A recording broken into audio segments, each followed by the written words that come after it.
Hi everybody, it's Gina. Welcome back to the Library Mouse. I thought that I would go ahead. I have my coffee. Yes, it's in a Christmas mug. It is snowing here in New York. I thought that I would go ahead and do a little book chat. It's mid-March already, and I thought it would be fun just to take a look at what I've read so far, what I'm reading right now, and a couple books that I got from the Goodwill today. It was kind of an impromptu trip. And I picked up a couple books.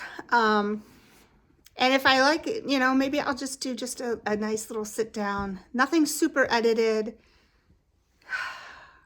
This cat, I have had to stop and start this multiple times because of Henrietta right here. She's turned my light off. She's knocked my table over. She's crawled up these curtains. So you never know what you're going to see, I guess. Anyway, when I started this video, I was going to call you all, hello, Mouseketeers. And then I thought nobody's going to know who the Mouseketeers are. And I don't want to get sued by Disney. So we need to think of another name. Mousers. Hello, Mousers. The Library Mouse and the Mousers. Sounds like a really bad band. Anyway, what have I read? I'm not going to give too much away in the synopsises of the books, but they're going to be just a quickie. The first book I finished was House Rules by Jodi Picoult. I gave this a 4 out of 5. It is about a teenager named Jacob who has Asperger's. He also has a great obsession with forensics. So he does have a police scanner in his room that he listens to. And if a crime is happening nearby, he actually goes, and his goal is to try to solve the crime before the police solve the crime. He knows a lot. He definitely knows a lot. Well, in the book, his social tutor, who's a college-age girl, winds up being found dead, and he is the top suspect. So the book really details, as so many of her books do, the courtroom drama, and so much research has gone into what might have happened to this girl, and forensics and crime scene analysis. It's almost like a little mini course on that. It is told from multiple viewpoints. It's told from Jacob's viewpoint, his brother Theo, his mom, his lawyer, the police investigator. Two things, though, that I didn't love about this book. Besides Theo, the brother, I didn't really like any of the characters. Even the mom, who was going through a lot, I just didn't feel a connection to them. I wasn't really rooting for any of them. It was just a read. I wasn't really invested in the outcome and what's going to happen to these characters because I loved them, because I just didn't. I really felt like with Jacob having Asperger's as a special ed teacher, I was glad to see that as I was glad to see that she had a main character with Asperger's. You don't see that very often in a book. However, I feel like so many Asperger's characteristics, she just took them all and kind of like shoved them into the body of Jacob, and which is not very often the case. It was also long and tedious in some points, and probably could have been way shorter, and it was very predictable. Sometimes she has great surprises at the end, and this book just was very predictable. So it was a 4 out of 5. Will I read this again? No. This is going to go into a donation bin, probably. I usually pass these on to my daughter, but I think she has enough. She has enough books for now, so this is going to get passed on. Another book that I did finish was for middle grade March, and it was Falling Out of Time by Margaret Peterson Haddix. And it is a sequel to running out of time. Although there was enough explanation in the second book, Falling Out of Time, you did not need to have read the first book. It's nice if you have. I mean, you definitely understand more, but Falling Out of Time is a standalone. You can read it alone. It's a very good book. It is about two children, mostly one girl, and she lives in what is called Futureville. If you've ever seen the Truman Show movie with Jim Carrey, which I love that movie, it's similar to that. Futureville was built as a tourist attraction in the 2020s, 2023, I believe. It was built as a tourist attraction, and they took volunteers to live there. They promised them that if you live here, you can still go out, show up for work, and then the rest of the time is yours. But what winds up happening is the residents of Futureville have cameras on them 24/7. They have tourists who visit and watch their every move through these virtual reality goggles.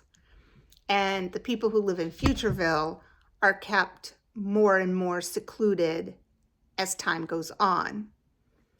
And the girl and all the children, they believe they live in like 2193, I think it is.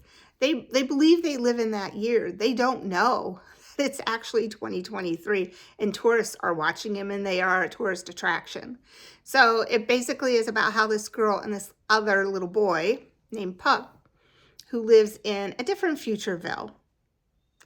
This Futureville shows tourists what the future would be like if they don't take care of the planet, if they keep having war with each other, if they let inflation get out of control.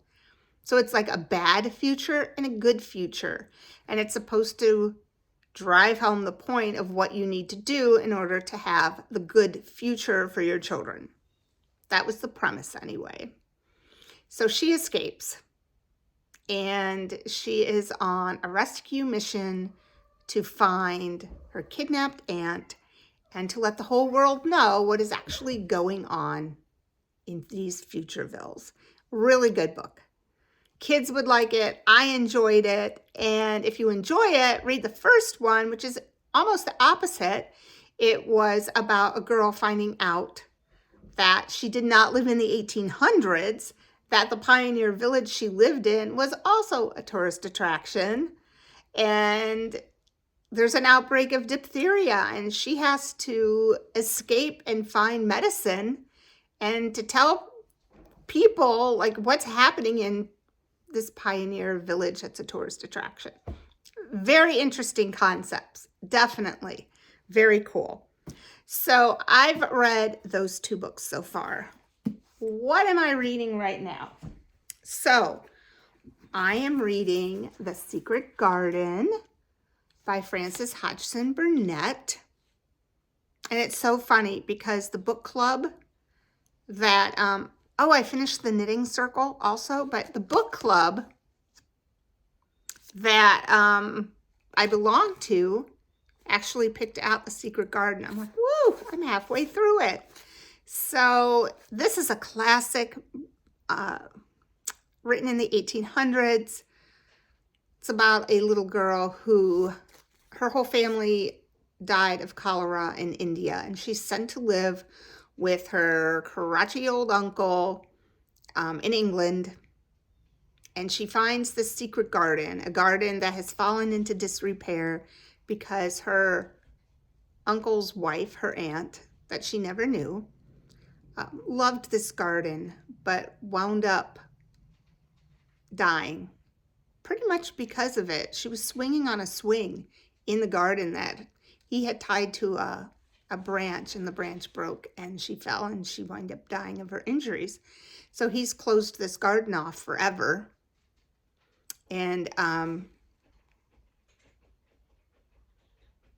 it's the how she becomes alive pretty much. After being a spoiled, sullen little girl, she makes friends with this little boy who lives on the moors, and she befriends this little boy who is her uncle's son. They're cousins. That's hiding, not really hidden. He is hidden. He's kind of hidden in this huge mansion and is spoiled and has no social life.